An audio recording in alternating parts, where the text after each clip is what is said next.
Ensuite, on va avoir les régulations de la croissance, donc avec les facteurs génétiques, environnementaux, endocriniens et mécaniques. En fait, c'est le premier paragraphe du cours, c'est ce qu'on a vu tout en haut. Donc, c'est ces facteurs-là qu'on va décrire.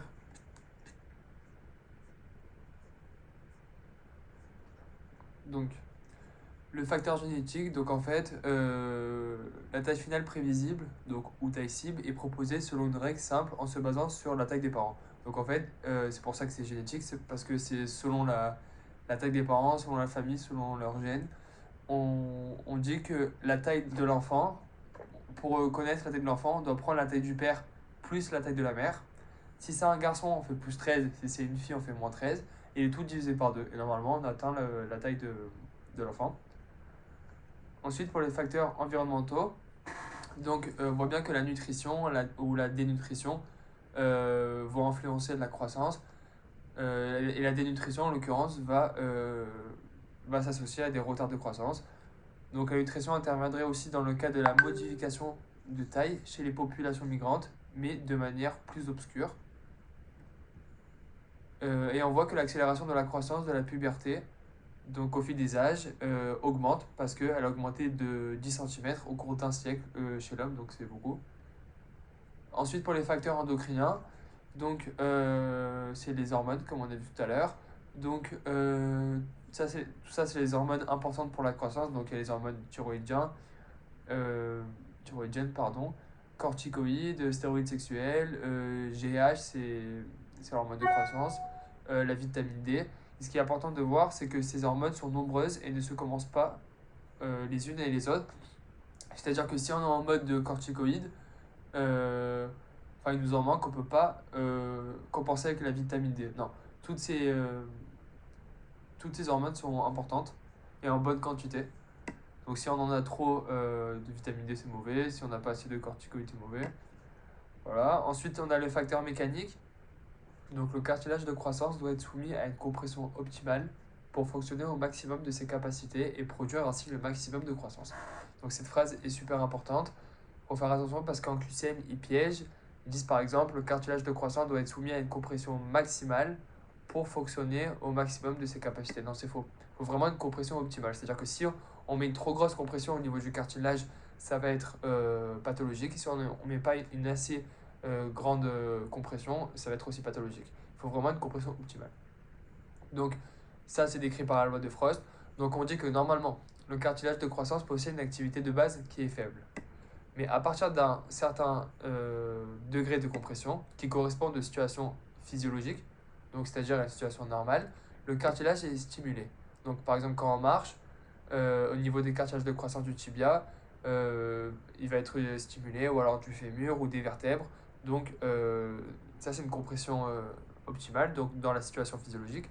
Mais par contre dans une situation pathologique, donc c'est au-delà d'un seuil, le cartilage est inhibé. C'est-à-dire que si on met une trop grosse compression, par exemple un enfant qui porte ses sacs lourds, des sacs lourds, cela retentit sur le cartilage qui sera dégradé. Cela peut être aussi au quotidien comme certains sports de haut niveau. Ouais. Par exemple, si un enfant de 5 ans il fait du crossfit, c'est pas très bon. Ensuite, exploration de la croissance. Donc il existe différents moyens d'exploration. Donc pour voir la croissance de l'enfant, donc on peut soit le voir de manière clinique, soit radiographique. Donc cette partie-là, elle n'est pas très compliquée. Donc on va passer et on va faire les perturbations de la croissance. Donc il y a 3 types de perturbations. Donc les perturbations locales, loco-régionales et générales. Donc pour les perturbations locales, on va voir que c'est le traumatisme direct du cartilage de croissance. Et on les appelle les épiphyodièses. Donc c'est les plus typiques, donc les plus courantes. Sont les traumatismes directs localisés du cartilage de croissance, provoquant un arrêt de croissance. Il va y avoir blocage du développement de l'épiphyse. Donc c'est pour ça qu'on appelle épiphyodièse. Donc il y a 2 types de liaisons. Donc soit une liaison post-traumatique, donc après par exemple une fracture, donc c'est simplement mécanique, soit après une infection, donc c'est lorsque se voit une infection du cartilage de croissance. Donc lorsqu'il va avoir cette infection, le cartilage de croissance ne se reforme pas, donc ça c'est super important. Une fois que le cartilage de croissance est lésé ou fracturé ou lorsqu'il y a une infection, il ne va plus jamais se reformer. Donc la métaphyse et l'épiphyse s'unissent au niveau de la portion où le cartilage a disparu et, et vont constituer donc le pont épiphysièse. Donc en fait, c'est sur le schéma qu'on a vu tout à l'heure. Voilà, là on le voit bien. Là il y a l'épiphyse, là il y a les métaphyses. On a dit que là il y avait le cartilage de croissance. Sauf que le problème c'est que s'il y a une infection ou s'il y a un traumatisme direct, ce cartilage de croissance ne va pas se reformer, donc il va disparaître. Et donc au niveau de l'épiphyse de la métaphyse, il va avoir juste ici un pont d'épiphysièse qui va venir se créer. Et donc cela va constituer un blocage et on va atteindre notre taille définitive. Donc en fait, il va y avoir carrément un arrêt de croissance. Ok, donc c'est ce qu'on nous dit après. Donc si le pont il est central, la conséquence sera l'arrêt définitif de la croissance. Mais par contre, s'il est latéral, il va avoir un côté qui va grandir et donc la croissance va être asymétrique et provoque un défaut d'axe. C'est cet exemple-là.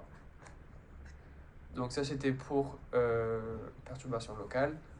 Ensuite là on a la perturbation loco-régionale. Donc on va avoir l'exemple de, moi je veux dire, la plus fréquente sont les ectromélies, notamment l'ectromélie longitudinale externe avec agnésie du péroné. Donc le péroné c'est l'ancienne appellation de la fibula. Donc en gros c'est cet exemple-là, donc ils vont nous le décrire. Donc qu'est-ce que c'est? C'est des malformations longitudinales, donc au niveau de la longueur des membres. Donc là, c'est le membre sain. Là, c'est le membre pathologique. Donc il y a un problème au niveau de la longueur, on le voit bien. Donc elle concerne tout un membre. Donc là, pour cette personne, c'est le membre droit, membre inférieur droit, avec une augmentation de la gravité dans le sens proximo et distal, donc de la racine de la cuisse jusqu'au pied. Là, on peut voir que là, la cuisse a l'air plus ou moins saine. Et à la fin, on peut voir que ça devient de plus en plus pathologique, donc de plus en plus grave. C'est pour ça que la gravité est dans le sens proximo-distal. Donc, on voit que le fémur, donc il est juste ici, il est plus court ici que ici, donc le fémur est plus court. Le genou est beaucoup plus instable. Donc cette instabilité peut être, là on nous dit qu'elle est due à un défaut ligamentaire. Donc c'est soit le ligament collatéral du genou par exemple, ou les ligaments croisés antérieur, postérieur. Bref, il y a un défaut au niveau du genou. Ensuite, on nous dit que le tibia est très court, et ce qui est super important, c'est que la fibula est absente. C'est pour ça qu'on nous dit qu'il y a une agnésie du péroné, parce que la fibula est absente. La prévision d'inégalité de membres de 10 à 15 cm. Donc c'est pour ça. Et aussi, pardon, au niveau du pied, donc le pied est mal formé, et parfois il y a des absences de plusieurs métatarsiens. Donc ensuite, la troisième et dernière perturbation, c'est la perturbation générale. Donc il y a la perturbation constitutionnelle. Donc ça, c'est pas très grave. Certains sujets sont de grande ou de petite taille. Bon, ça, c'est des raisons familiales ou d'origine, enfin génétique, donc c'est pas très grave.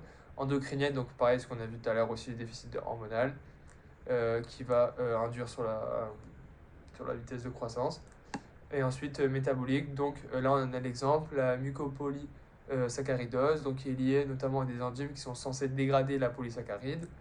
Et enfin, génétique, donc on a soit la chondroplasie, qui est une anomalie génétique caractérisée car le sujet donc, est de petite taille, avec un défaut de croissance au niveau des membres et surtout du tronc. Donc en fait, on le voit là. Hop.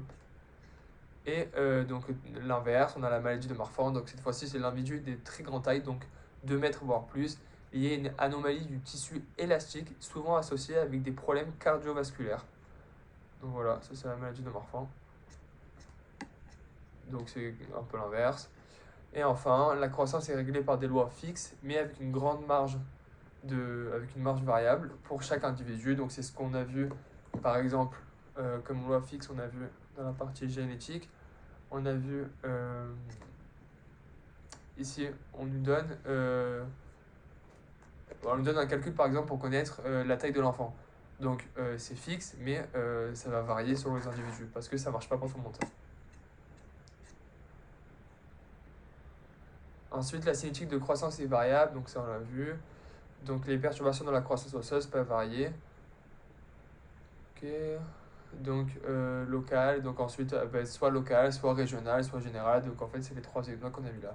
Local avec l'épiphodièse, loco-régional avec l'amnésie du péroné, et enfin général avec ces quatre exemples. Donc voilà, on a fini pour la première vidéo du premier cours du module kiné. Donc si vous avez des questions, n'hésitez pas à m'envoyer un message.